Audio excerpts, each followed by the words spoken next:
Hey everybody, Coach Kevin here. First of all, thank you for watching the video. I got a request here from somebody who wants to see my 4-3-3 or 4-2-3-1 game model. As you can see, it's very extensive where I go over obviously my systems of play, my desired behavior, benchmarks, my attacking moments, added with my tactical pass for visuals, my defending moments, my attacking transition. So it's very detailed. I think I have a total of, well, 90 plus slides here, including my full season curriculum. But I also have this transition moments. This is for visual learning where I add the videos depending on which team I'm coaching. But the specific request came for a defending a corner kick in my 4-3-3 or 4-2-3-1 formation. So let me just go over. As you can tell, I have it all documented here from free kicks, wide, narrow, central, throw-ins, that kind of stuff. So here we go. Defending a corner kick. I'm gonna make this field bigger, obviously. But the whole idea here is, let's see if you guys can see this right here. So let me make sure the sound is off. So I call this the Christmas tree, where I basically have, let me just rewind it. I call this the Christmas tree, where I have my back four defending and my midfield three defending, and I keep my three forwards up top.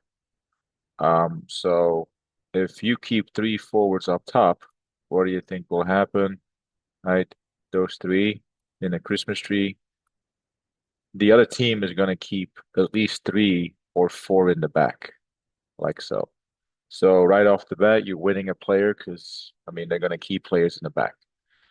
Um, the second thing I want to focus on is if so you start with your back four in one line and your midfield three around the PK spot. If I use the weaker fullback or right back or left back to cover far post, and the three remaining defenders need to cover or defend the width of the goal. So the far post coverage and your defenders are zonal, like one or two steps inside the 6 yard box, because that's typically where we call the danger zone. So that's one. Two, my midfield three, two of them are actually man marking around the PK spot. So typically what happens, they have taller boys or taller players around the PK spot that just run in and try to finish the cross. So I want to man mark those by using my two center mids, which are players that are used to like defending a long goal kick or maybe a long ball from a defender. So my six and eight are man marking. Well, zonal at least, preferably man marking. And my number 10, which is the cam, he's covering the 18-yard box, hopefully to challenge the second ball and win the second ball. So that's the initial setup. Again, I call it the Christmas tree. I'll pause it when I put it on here. See, this is a Christmas tree formation where the weaker fullback is covering far post. And I have the three forwards high and wide, which will keep four in the back. And then they sacrifice one for the second ball lower. They sacrifice the second player for the second ball on top of the 18. And you're basically outnumbering the opponent inside the 18-yard box or in the danger zone. This is also a great opportunity for your attacking transition. If the goalkeeper wins the ball, everybody spreads out quickly. They all join the attack with speed. And now with the goalkeeper here, he can roll the ball to the center mids or one, well, all three, actually, depending on where they run. But the goalkeeper can also punt the ball because the wingers now have a 1v1 situation in an attacking transition. So you can roll to the CMs or you can punt to the forwards. So that's uh, that. So I put it into notes as well. So we placed the back four players on the 6 yard box, all zonal. The player furthest back, which is in this case it was your right back, he will cover far post. One player far post on the post, and you leave your position when the goalkeeper comes off his line to make a catch or a save, right? And then you can actually slide in to cover. We leave the near post open because typically if they finish near post, it's should be a goalkeeper's ball as well because the goalkeeper should be ready and on his toes or on her toes to cover near post finishes. I mentioned this, the midfield, three players around the PK spot, one or two players are man marking, depending on the opponent, the size of the opponent, and how dangerous they are in the air. And then the front three players, that was a typo, front three players stay up and wide. So that keeps at least three players back, possibly four. And the team and the units, and yeah, you push up after the ball is cleared away from danger. You can have some buzzwords and coaching words like away, step from goalkeeper.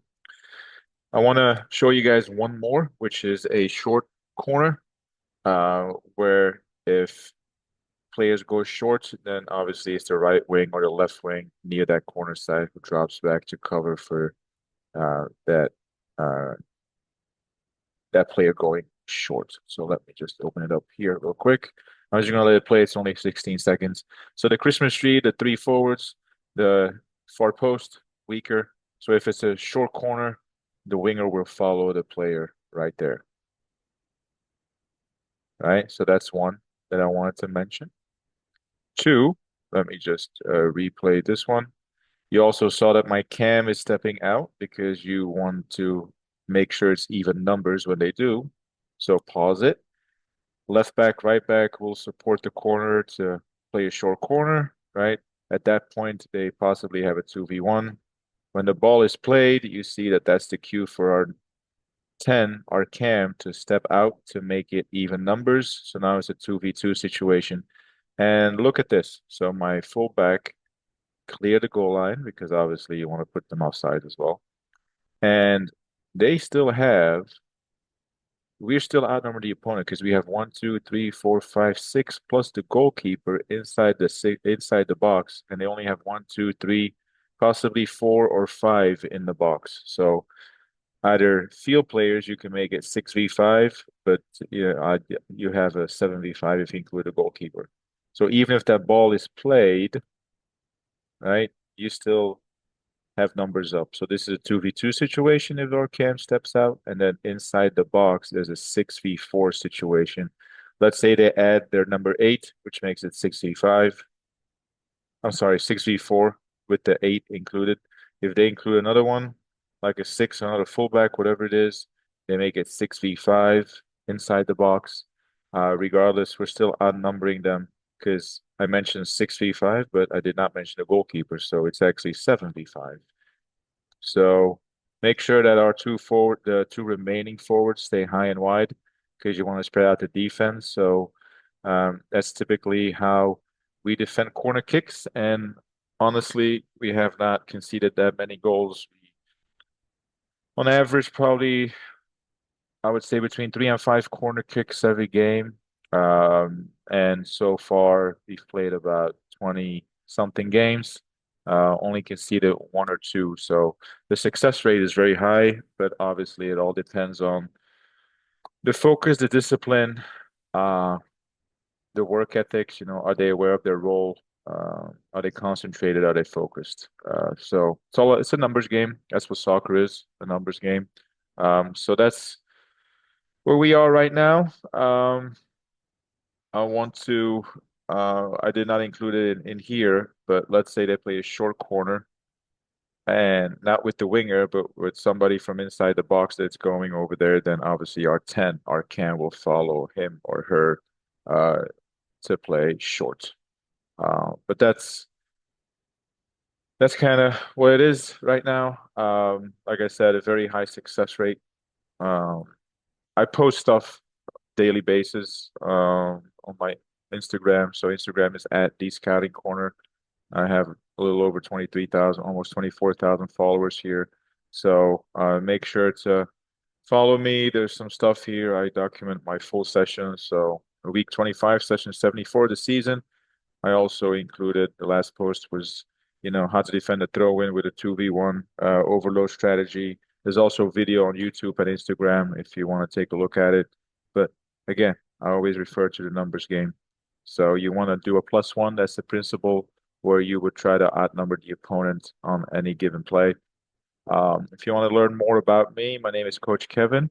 I'll include a link to my soccer resume template below. If it's not there, feel free to reach out to me, but tells you a little bit more about me. I'm an A licensed coach. I have some players playing in youth national teams in the US as well as overseas.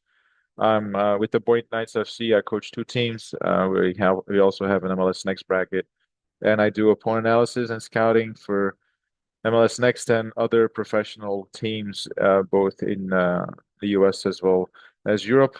And I'm part of a European Association of Scouts, and along with a bunch of other certifications there. So feel free to reach out to me. And I can't really share this one. This is a little bit too big and a lot of knowledge here, so perhaps I can break it down. But this is my game model for a 4-3-3 or a 4-2-3-1 formation. But I'll be back tomorrow with a full session about defending a throw-in, but then in a three-team rotation, 4v4, 5v5, plus 4 or 5 bumpers.